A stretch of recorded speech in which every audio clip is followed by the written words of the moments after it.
Yeah, I have good news. You do not get to hear Wade again. That is... Okay, for those of you who don't know me, my name has been said a couple times. I am Savannah, and I am going to speak to you today instead of Wade. I have an opening question. My question is, have any of you ever experienced conflict? Can anybody honestly say no to that question?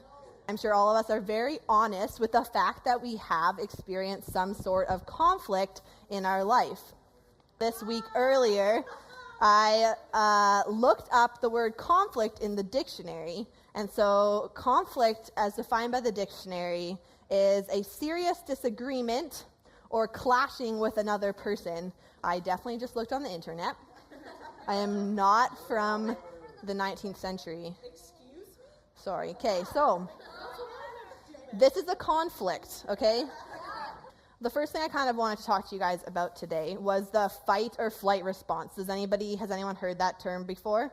Yeah, I'm going to explain it to you, so don't panic if you haven't. This is a natural response that humans have in the face of danger, and it changes depending on who you are.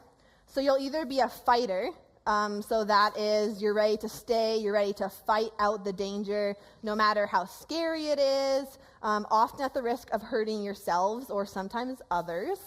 Or you will be a flighter, which is a real word, I promise. And people with the flight response are likely to just flee from danger, running as fast as they can from it, generally just hiding from it, avoiding it as much as they can. And yeah, this is how humans tend to respond in one of those two ways in the face of danger. So fighters will tend to yell or scream, or in many ways just fight out the situation until it blows over. Flighters will tend to hide from conflict. They'll walk away from it. They'll want nothing to do with it. They won't try to resolve it. In many ways, they just try to avoid it altogether. I believe that healthy conflict occurs when you are a mixture of those two things kind of right in the middle. Both the fight and the flight response to conflict are unhealthy. Ultimately, they are not a good way to solve disagreement. So it's important to consider how conflicts influence our relationship. First, it's important to note that conflict is, in fact, healthy, like I mentioned before. It's a normal part of life. It's unavoidable. For all the people that have the flight response, you're probably cringing at me. Second, conflict does not have to be a full-out screaming, slightly similar to boxing experience. Conflict can just be a stern conversation with mutual respect, and it can ultimately strengthen a relationship in a way that no other situation could. As Christians, we can trust that this is true because God is greater than our conflicts, and we can always have hope in a resolution because of that. And third, I believe that conflict can be beneficial and good in a lot of ways. When we choose to handle conflict in a way that's biblical and honoring to the people around us, we are growing ourselves as people, we are creating stronger relationships, and most importantly, I believe we're standing out in a world that's full of unhealthy arguments, ultimately pointing people to Jesus, which is a really cool thing. In Acts 15:36-41 and Acts 16:6-10, we see conflict occurring in the lives of Paul and Barnabas. So it reads like this, 15:36-41. Sometime later, Paul said to Barnabas, "Let us go back and visit the believers in all the towns where we preach the word of the Lord and see how they are doing." Barnabas wanted to take John, also called Mark, with them. But Paul did not think it wise to take him because he had deserted them in Pamphylia and had not continued with them in their work. They had such a sharp disagreement that they parted company. Barnabas took Mark and sailed for Cyprus, but Paul chose Silas and left, commended by the believers to the grace of the Lord. He went through Syria and Cilicia, strengthening the churches. Then 16:6-10 says this, Paul and his companions traveled throughout the region of Phrygia and Galatia, having been kept by the Holy Spirit by preaching the word in the province of Asia. When they came to the border of Mysid, they tried to enter Bithynia, but the Spirit of Jesus would not allow them to. So they passed by Mysid and went to Troas.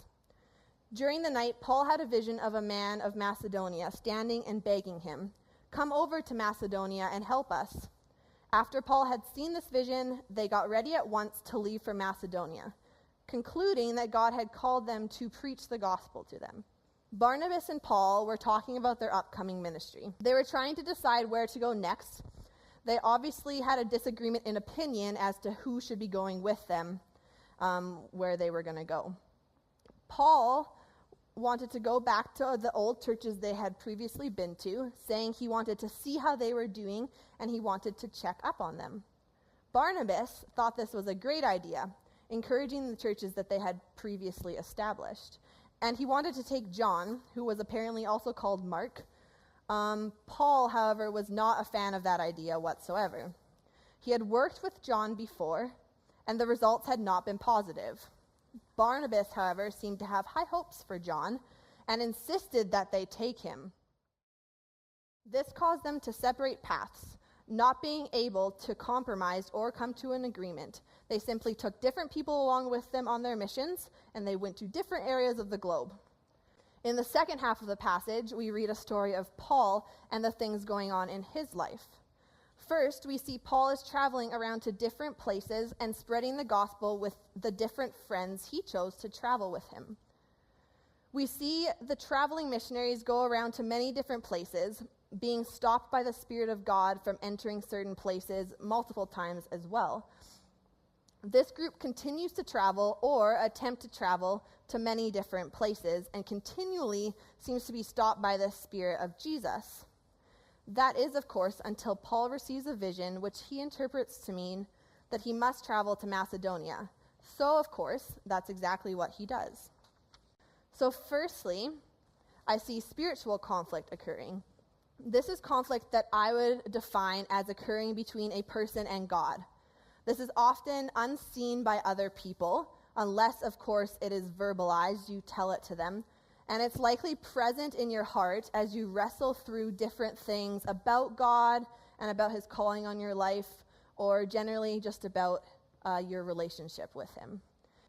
So here, Paul is working in his ministry to find out where God is wanting him and his team to go next. Paul was most likely praying, anxiously awaiting to hear where God wanted him.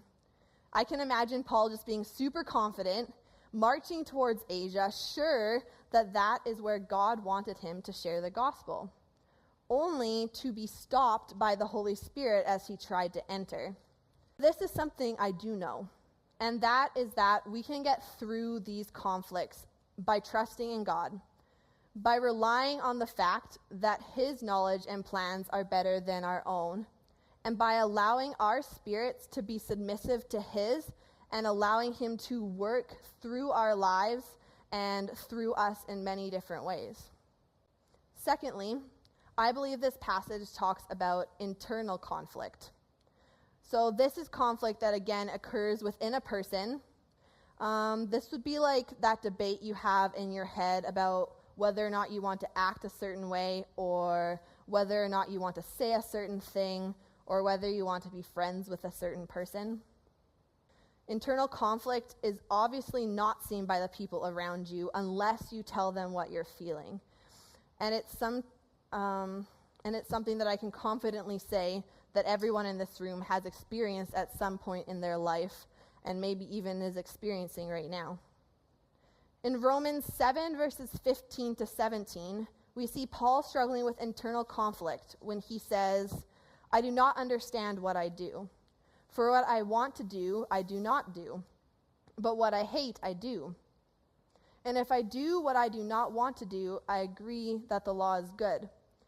As it is no longer I myself who does it, but the sin living in me." Finally, this passage obviously touches on external conflict. It's very visible to everyone around us when it occurs.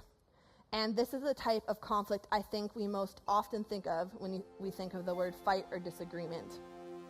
So these conflicts are obviously ones we have with other people. And they're often difficult and to interpret and unravel. Maybe you need prayer for these things from a leader, or need to talk to God about them yourself. Jesus can resolve these internal conflicts.